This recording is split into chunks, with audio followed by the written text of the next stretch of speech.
When a major studio promises to bring something back from your childhood, it's easy to be cynical.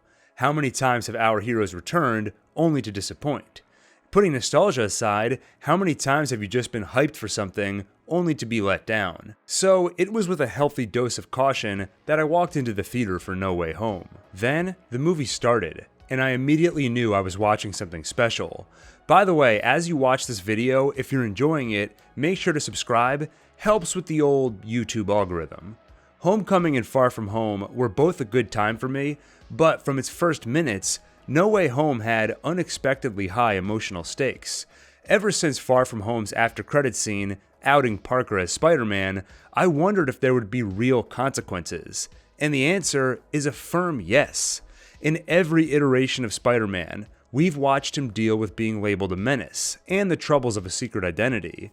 But in No Way Home's first act, I felt both more viscerally than I ever had before. For the first time in a long while, I saw something new and great added to Spider-Man's cinematic history. And mind you, that's how I was feeling minutes into the movie, before any of the multiverse shenanigans began. And when they did, I could not have asked for more. I'll hold off on spoilers for a couple more minutes, so I'll just say, when you bring characters together from the other Spider-Man continuities, there is a lot of opportunity for humor, and knowing the MCU's penchant for chasing laughs, sometimes at the cost of emotional stakes, I was worried that'd be the extent of what we get. Well, I am happy to say that is not the case at all. No Way Home certainly mined its fair share of laughs from the crossover, but it also took a mature approach to Peter and the villain's predicament. The obvious story would have been villains from different worlds team up to form a quasi-Sinister Six. Instead, as the trailer showed, some of the villains arrived before dying in their world, which means sending them back is a death sentence. That dilemma is the crux of this movie, and it's a surprisingly mature, dark theme that's mostly treated with the seriousness it deserves. Bringing back legacy characters also presents an opportunity to use their rich histories and our pre-existing emotional connections with them, and No Way Home does exactly that. Somehow, and it's just under 2.5 hours runtime, it delivers emotional payoffs to long dormant stories I never expected to see, all while never forgetting about Peter himself and the modern continuity. The last thing I'll say before spoilers is that No Way Home does nostalgia right. It is truly a celebration of what came before, but never forgets that isn't enough. It also needs to tell a story we care about, and it does. If you've been a fan of Spider-Man since 2002 or earlier, this movie is a dream come true. For the first time in years, it got me to visit a theater twice for the same movie. It really is that fun. So, if you haven't seen it yet, go do that now, then come back for this review. Spider-Man No Way Home picks up in the midst of Far From Home's after-credits scene, with Mysterio's public accusation that Peter is a killer and his identity outed. Parker, Aunt May, and the rest of the cast find themselves in legal trouble. So, Peter meets with his lawyer, Matt Murdock. That was the first time my theater applauded, and it was just a small appetizer for what was to come later.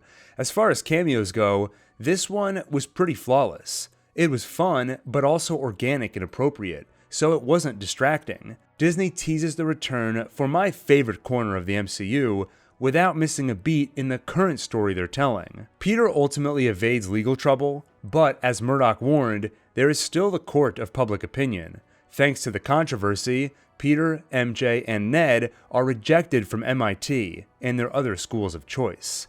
The future they hoped for, a fresh start with the three of them attending college in Massachusetts, is gone. In a genre filled with stories raising the stakes and threatening the world thanks to villains' dastardly plans, what a welcome change of pace. Rather than life and death, we deal with everyday adolescent disappointment.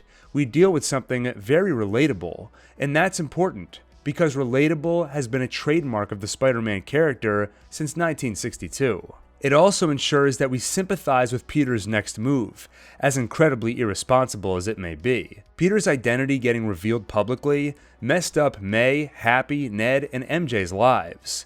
So he asks Doctor Strange to cast a spell which will make everyone in the world forget Peter is Spider-Man. But as he casts the spell, Peter realizes this would erase MJ's memories of their recently budding relationship. So he asks Strange to ensure she still remembers. Then he realizes he needs Ned to remember too, and May, and Happy. With Peter's meddling in the spell, Strange calls it off and contains it, but not before it creates a few cracks in the multiverse.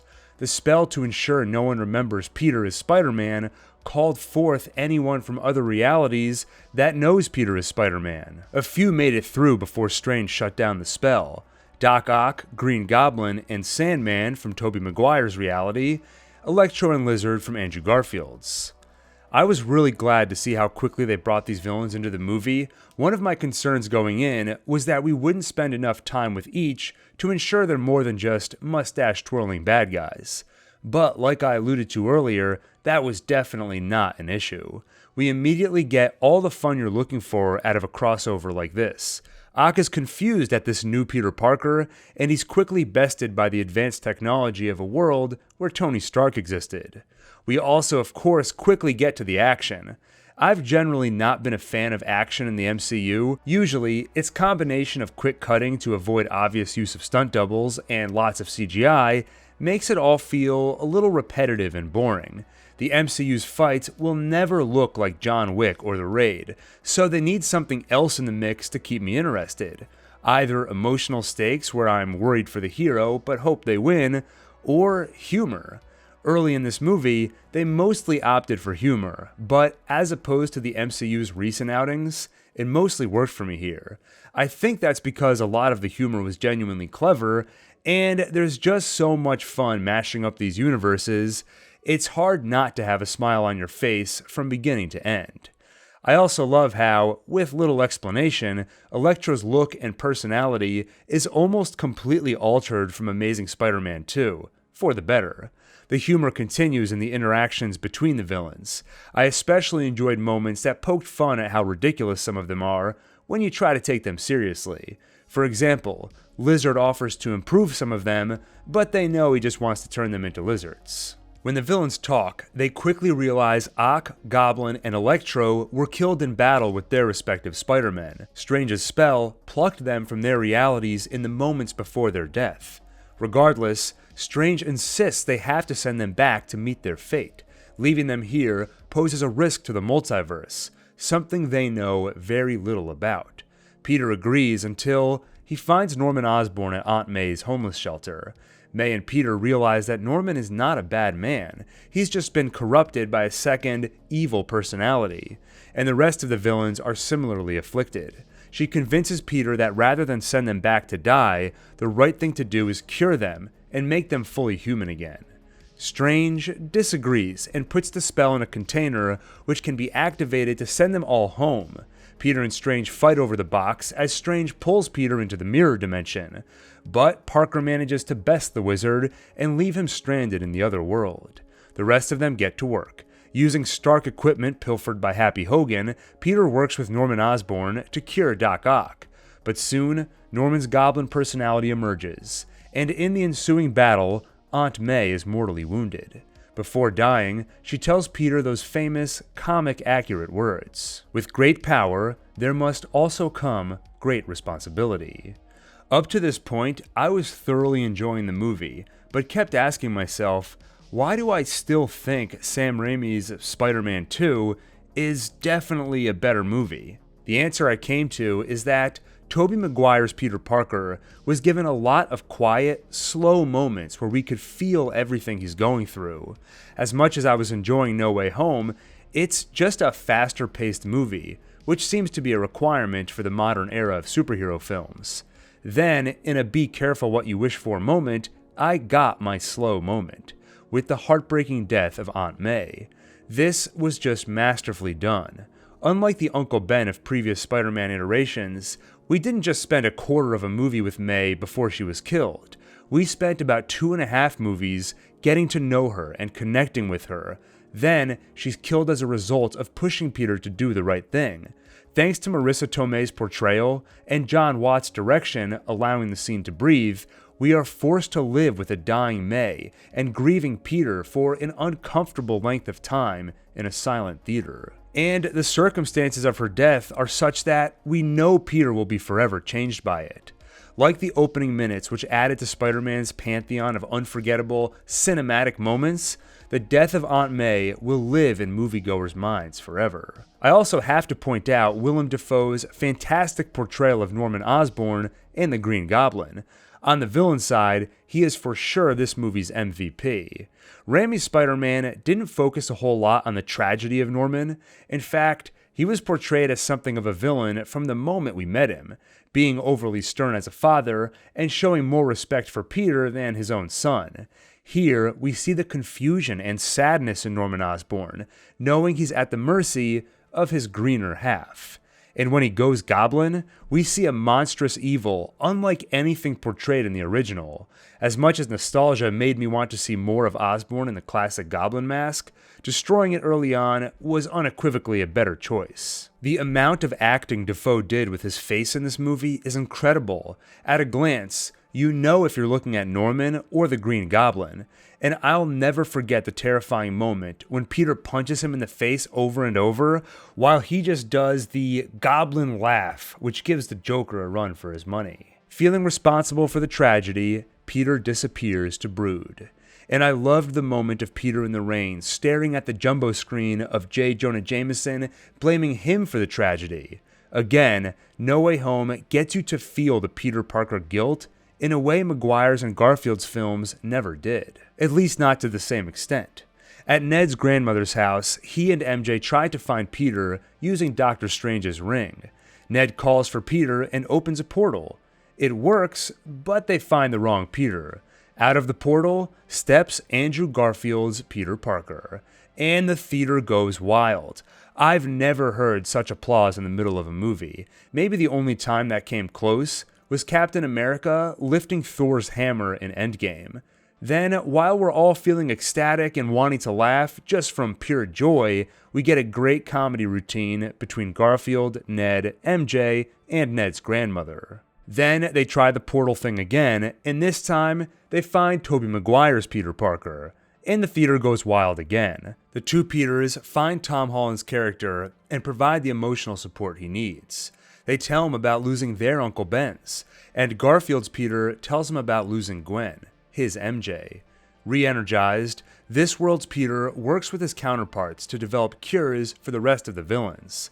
Then he lures them to the Statue of Liberty, now sporting Captain America's shield, and they have their final showdown. Earlier, I praised the movie for its choice in how they handled the villain mashup. Rather than a boring team-up, the main thrust was a tragic decision: send them to die or risk everything to reform them. I'll similarly praise the movie here.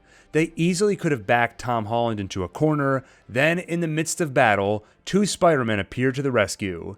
Instead, their first task isn't to help in some physical conflict, but to provide emotional support. The scene where they meet for the first time was so effective on so many levels. There was incredible catharsis in seeing our heroes again, and seeing they found a way to cope with the traumas we watched them experience. Further, sharing their experiences and the fate of learning a lesson on power and responsibility the hard way bonds them together in a way that is so immediately believable. Then, of course, there is so much humor to be mined, and they leave no stone unturned. We get Garfield and Holland making fun of Maguire's organic web shooters. We get Ned's promise not to become for Tom Holland what Harry Osborn was for Tobey Maguire. We get Andrew Garfield cracking Tobey Maguire's back. And just the general poking fun at Andrew Garfield was endlessly entertaining. My personal favorite was Andrew Garfield saying, "I love you guys," and the other two just responding, "Thank you." In the ensuing battle, they manage to cure the villains, but Osborn destroys the spell container. MJ is also thrown from the structure, and Tom Holland's Peter can't get to her. Instead, Andrew Garfield's Peter saves her. Then, with only the Green Goblin remaining, Tom Holland's Peter thinks of May and goes into a vengeful rage, nearly killing Osborn before Maguire's Peter stops him.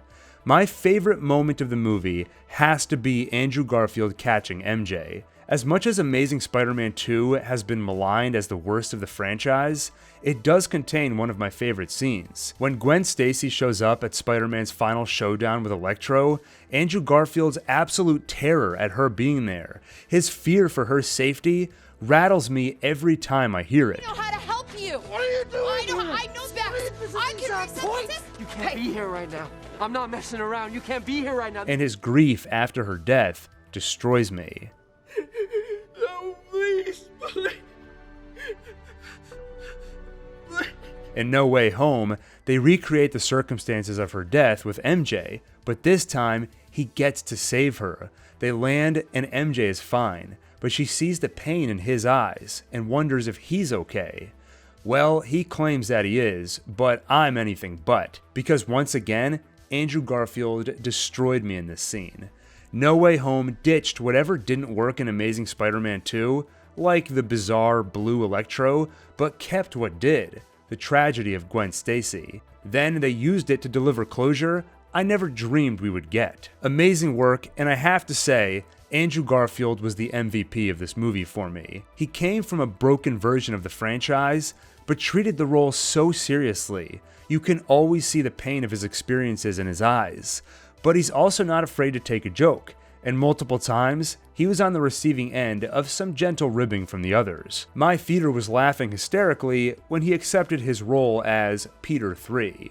Tobey Maguire's Peter was given a similar opportunity for redemption, saving Norman Osborn from his glider when he wasn't able to in the first go-around, and stopping a younger Peter from making the same mistake he did of seeking revenge after the death of Uncle Ben. This moment worked for me too, but didn't hit quite as hard as Andrew Garfield's. With the spell container destroyed, rifts between realities begin to form. Other beings will soon pour into their world, and Strange can't stop it. Then Peter has an idea. What if they cast a new spell? One that will make everyone forget not just that Peter is Spider-Man, but who Peter Parker is entirely. Strange agrees it'll work. So Peter says his tearful goodbyes to MJ and Ned, then Strange casts the spell. The movie ends with Peter forgotten by all who knew him, including MJ and Ned, who, thanks to the change in reality, are now accepted to MIT. Meanwhile, Peter moves into a small apartment where he lives alone, but continues to be the friendly neighborhood Spider-Man. And that's where it wraps up. What a movie, and what an awesome setup for the future. In my view, Peter Parker has always worked best as a character when he has to figure things out on his own and has little support. That was easy in Tobey Maguire and Andrew Garfield's continuities, where they are the only heroes around, but with Tom Holland, he had Tony Stark, Happy Hogan, and more recently Doctor Strange. He also had several people in his life who knew his identity, which created a small support network. Now, he's more alone than any Parker we've seen before, but not only that, he also had it all. Mentors, Stark Tech, family and friends who know he's Spider-Man, and he was in the Avengers. Now, all of that is gone. I've always been a sucker for underdog stories, and Tom Holland's Peter Parker just became the most underdog Spider-Man put to film. So I hope they don't correct his situation too quickly, and in the next one, we get to see him struggle, but of course, ultimately succeed. Clearly, I love this movie, but there were a few things I thought could have been handled better, and I'll quickly mention them here. The most egregious thing in this movie was the treatment of Sandman and Lizard. Especially compared to Doc Ock and Norman Osborn, they just felt like non-characters. Further, I was painfully aware that they seemed intent on keeping Sandman and Lizard in their non-human forms the entire movie. I haven't seen any reporting on it, but I assume they couldn't get the original actors back, Thomas Hayden Church and Rhys Ifans, so they kept them CGI the entire time. Then when they reappear in human form at the end, it's likely digitally recycled footage. I found it distracting, and maybe would have found it less so if the characters had more to do. But as it stood, Sandman, for example, was just as one note as he was in Spider-Man 3. Also, what was with his introduction in the movie, telling Peter, "Hey, it's Flint Marko, remember?" Why in the world would he think Peter forgot the man who killed his uncle? So just overall, the Lizard and Sandman stuff felt off and a little distracting. Electro was also not super developed as a character, but I get the movie only has so much real estate to work with. He was a fun addition, and it didn't distract the way Lizard and Sandman did. Then, Tobey Maguire and Andrew Garfield.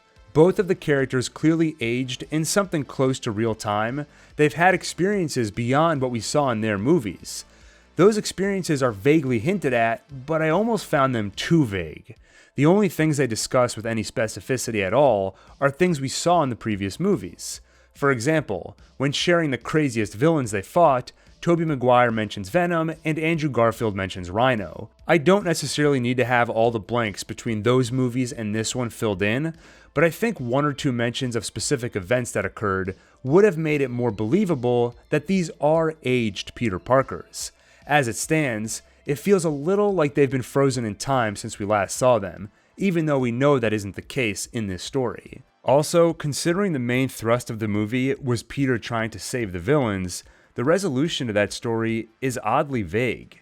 In the end, he cured them all, but there's still a major elephant in the room. Won't sending Ock, Goblin, and Electro back home still kill them? Or does this just give them a couple of milliseconds to say, wait, no, I'm good now, before they're killed? Which, in at least Ock's case, wouldn't help anyway. I'll admit that while watching, I was having such a good time, this wasn't really on my mind. But it did have me scratching my head afterward. I'm hoping it's addressed in the next one, but at the moment, it feels like a pretty important loose thread. And this last thing I'll mention is less of a complaint and more of a, I wish we'd seen that. But J. Jonah Jameson. He was of course important in the setup of this movie and acted as a mouthpiece for the court of public opinion, but I missed the iteration we saw in Sam Raimi's movies where, yes, he was a scumbag, but he felt like a real character and was not entirely irredeemable. For example, in the first Spider-Man movie, when Goblin demands the identity of the person who takes Spider-Man's pictures, Jameson protects Peter's identity. Further, it feels like such a missed opportunity that we didn't get to see Tobey Maguire's Peter meet this world's Jameson. The confusion at Holland's Jameson looking just like Maguire's could have been hilarious. But maybe they thought it would just be too confusing. Or maybe they're saving that for the sequel. And that's the note I'll end on. Marvel, if you're listening, please, we want more of this. If I were in the offices of the MCU right now, I'd be pitching Kevin Feige a Disney Plus series, following the multiversal adventures of Tobey Maguire and Andrew Garfield somehow forced to team up again, or a sort of Suicide Squad series following the misadventures of the now reformed villains, or maybe a combination of both. One way or another, I need more of this in my life, especially the MVP of this movie, Andrew Garfield. After this response, I've got to think at this point that Sony is at least considering some version of Amazing Spider-Man 3. Oh, and as for the after-credit scenes, I don't have a whole lot to say. I thought it was pretty amusing that they would bring Tom Hardy back in one after-credit scene, just to send him back in another after-credit scene. Also, I love Venom, and I don't think he's ever been done exactly right on screen, especially in a version that includes Spider-Man. So I like the tease, and I'm curious to see what they do with it. Regarding the teaser for Multiverse of Madness, I didn't really see anything in that got me too excited. I'm interested to see what the fallout is from this movie.